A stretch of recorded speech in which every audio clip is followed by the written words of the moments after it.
എന്തിനാണ് വേദം പഠിക്കുന്നതെന്ന് പലരും ചോദിച്ചിട്ടുണ്ട്.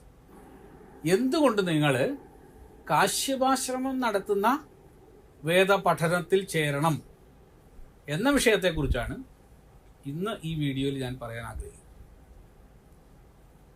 നോക്കൂ, നമുക്ക് ഇന്നത്തെ കാലത്ത് 2024 ഒരറിവ് കിട്ടാൻ 100 വഴികളുണ്ട്. നമുക്ക് വിക്കിപീഡിയ നോക്കാം, നമുക്ക് യൂട്യൂബിൽ നോക്കാം, അതല്ലെങ്കിൽ ആർക്കൈവ്സിൽ പോവാം, അതുമല്ലെങ്കിൽ സ്ക്രൈബിൽ പോവാം, ടെഡ് ടോക്കിൽ പോവാം. വിവിധ വിഷയങ്ങളെക്കുറിച്ചുള്ള, ഭാരതീയ ശാസ്ത്ര വിഷയങ്ങളെക്കുറിച്ചുള്ള വീഡിയോകൾ നമുക്ക് കിട്ടും. അപ്പോൾ പിന്നെ എന്തിനാണ് കാശ്യപവേദ റിസർച്ച് ഫൗണ്ടേഷൻ നടത്തുന്ന ഈ വേദ പഠനത്തിൽ നിങ്ങൾ പങ്കാളികളാകുന്നത് എന്നൊരു ചോദ്യം നിങ്ങളുടെ ഉള്ളിൽ ഉണ്ടാവില്ലേ? ഉണ്ടാവും. എനിക്കിവിടെ നിങ്ങളോട് പറയാനുള്ള ഒരു കാര്യം, നോക്കൂ, നമുക്ക് കുറേ അറിവുകളുണ്ട്.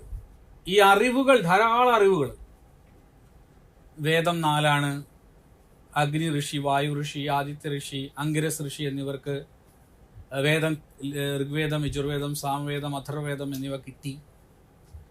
ഋഗ്വേദത്തിൽ ഇത്ര മണ്ഡലങ്ങളുണ്ട്, ഇത്ര അഷ്ടകങ്ങളുണ്ട്, ഇത്ര സൂക്തങ്ങളുണ്ട്, ഇത്ര വർഗങ്ങളുണ്ട്, ഇത്ര മന്ത്രങ്ങളുണ്ട്, ദേവതകളുണ്ട്. ഇതൊക്കെ ഒരുപാട് അറിവുകൾ. ഈ അറിവുകളെല്ലാം നമുക്ക് 2 തരത്തിൽ പറയാം. ഡാറ്റ, ഇൻഫർമേഷൻ, നോളജ്, അറിവുകൾ. ഡാറ്റ എന്ന് പറയുമ്പോൾ നമുക്ക് ഫിഗേഴ്സ്, നമുക്ക് പലതരത്തിലുള്ള ഫിഗേഴ്സ് എടുക്കാം. സംഘടനാ സൂക്തത്തിൽ എത്ര മന്ത്രമുണ്ട്, ഇതൊക്കെ ഇൻഫർമേഷൻസ് ആണ്. അല്ലെങ്കിൽ പുരുഷ സൂക്തത്തിൻ്റെ ഋഷി ആരാണ്, ഇത് സത്യത്തിൽ ഒരു ഇൻഫർമേഷനാണ്, ഡാറ്റയാണ്. ഇതിനെക്കുറിച്ച് ഡീറ്റെയിൽ ആയിട്ട് നമുക്ക് പഠിക്കുന്ന സമയത്ത് ആ പഠനത്തിൻ്റെ ഭാഗമായിട്ട് നമുക്ക് അതിനകത്ത് പല കാര്യങ്ങളെക്കുറിച്ച് മനസ്സിലാക്കാം. അതിനകത്ത് ഇങ്ങനെ പറഞ്ഞിട്ടുണ്ട്, അങ്ങനെ പറഞ്ഞിട്ടുണ്ട്. ഇതാണ് നോളജ്, അറിവ്, ജ്ഞാനം നമുക്ക് സമ്പാദിക്കാൻ പറ്റും. ഈ 2 കാര്യങ്ങൾ കൊണ്ട് നമ്മുടെ ലൈഫിന് ട്രാൻസ്ഫോർമേഷൻ, പരിവർത്തനം ഉണ്ടാവുമോ? ഇതൊക്കെല്ലാം വായിക്കുന്ന എത്രയോ ആൾക്കാർ നിരീശ്വരവാദികളായിട്ടില്ലേ? ഉണ്ട്. അപ്പോൾ ഇൻഫർമേഷൻസും നോളജും മാത്രം പോരാ,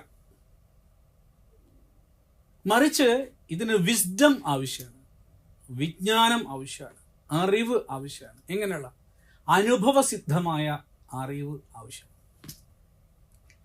അനുഭവസിദ്ധമായിരിക്കണം നമ്മുടെ അറിവ്.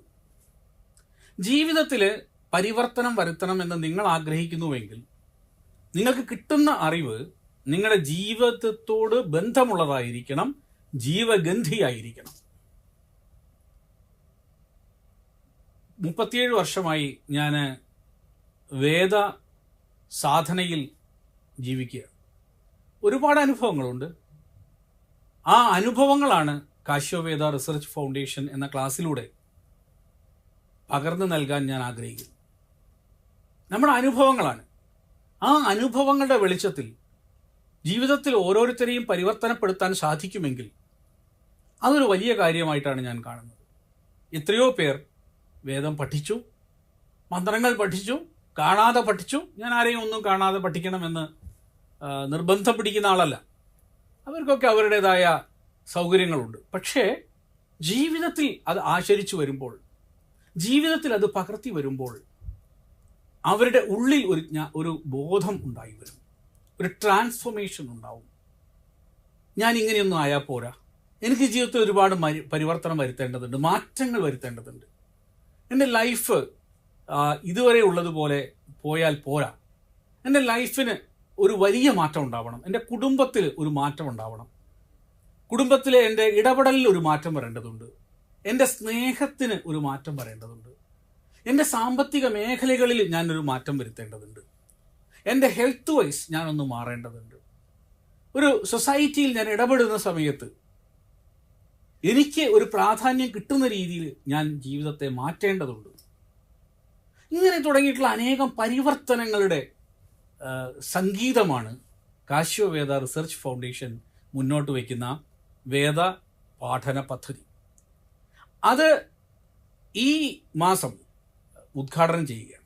ആ ക്ലാസ് ഞാൻ എല്ലാവരെയും ജീവിത പരിവർത്തനത്തിനുള്ള വേദത്തിലെ വിജ്ഞാനത്തെ പ്രദാനം ചെയ്യണമെന്ന ആഗ്രഹത്തോടു കൂടി എല്ലാവരെയും ആ ഒരു ജ്ഞാനയജ്ഞത്തിലേക്ക് സുസ്വാഗതം ചെയ്യുകയാണ്. എല്ലാവരും ആ യജ്ഞത്തിൽ പങ്കാളികളായി ഒരു വർഷം നീണ്ടു നിൽക്കുന്ന പഠനത്തിൽ നിങ്ങളുടെ ജീവിതത്തിൽ എങ്ങനെയെല്ലാം മാറ്റങ്ങൾ വരുത്താം എന്നുള്ള ആ ഒരു പദ്ധതിയുടെ ഭാഗമായിട്ട് നിങ്ങൾ മാറണം എന്ന് ഞാൻ ആഗ്രഹിക്കുകയാണ്. ആ ഒരു താല്പര്യം നിങ്ങളുടെ മുമ്പിൽ വെച്ചുകൊണ്ട് തൽക്കാലം വിടവാങ്ങട്ടെ. നമസ്കാരം.